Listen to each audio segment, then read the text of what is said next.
വീട്ടിൽ ചൊറിയിൽ തിരിക്കാനല്ല ജനങ്ങളെല്ലാം തെരഞ്ഞെടുത്തത്. ഇരുന്ന് തുന്നുപിടിക്കാനല്ല ആ പാർട്ടിയെ മുഖ്യമന്ത്രിയാക്കിയത്.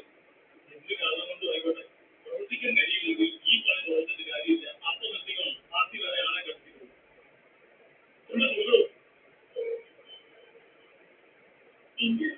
മനസ്സിലായില്ലേ? എന്റെ രാജിക്കത്ത് അങ്ങനെ അസുഖമുള്ളവരല്ലേ ഡോക്ടർ പറയുന്നത്. ഉപ്പ്, എരിവ്, പുളി, മധുരം ഇതൊക്കെ കഴിച്ച കാലം മറന്നു. കുട്ടിക്കുറങ്ങിയപ്പോൾ നിങ്ങൾ എന്തൊക്കെയാണ് ചെയ്യുന്നത്? ഓട്ടം, ചാട്ടം, നീന്തല്, ഇഴയല്, നമസ്കാരം, നിസ്കാരം അതിലൊക്കെ പോലെ ഈ സുധാർശക്തിയോട് ട്രെയിൻ ചെയ്യും. ഒന്ന് ഓഫീസിൽ പോയാലും ഒരു മീറ്റിംഗിൽ പങ്കെടുത്ത് ജനങ്ങളോട് മൊത്തമൊക്കെ സംസാരിച്ചാലും ഇതിക്കുള്ള എന്ത് ട്രെയിനാവുന്നത്? പിടിക്കാനുള്ള ഉണ്ടോ?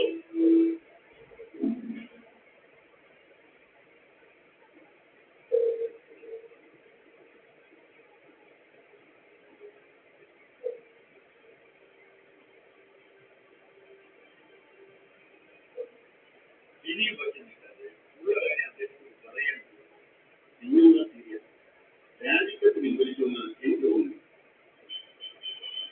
പറഞ്ഞേക്കട്ടെ.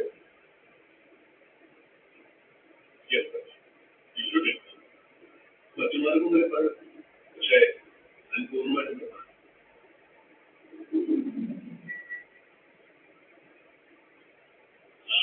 മനസ്സിലായി. പക്ഷേ നിങ്ങളൊക്കെ ചോദിക്കുന്നത് ആ വകുപ്പിലെ മന്ത്രിയോടാണ്, നിങ്ങളോടല്ല. അദ്ദേഹത്തെ വിളിക്കും.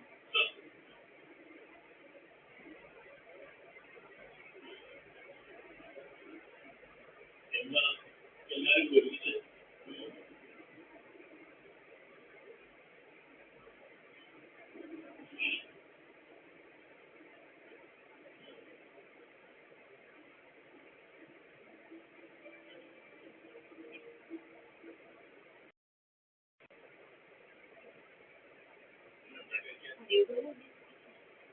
ഉപ്പില്ല, മുളയില്ല, പുളിയില്ല, വെറും മണ്ണ് വല്ലാത്തല്ല അവസ്ഥയായി.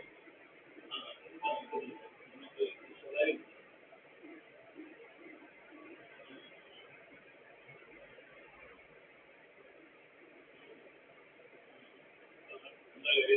വളരെ പ്രധാനപ്പെട്ട കാര്യങ്ങൾ പറയാം.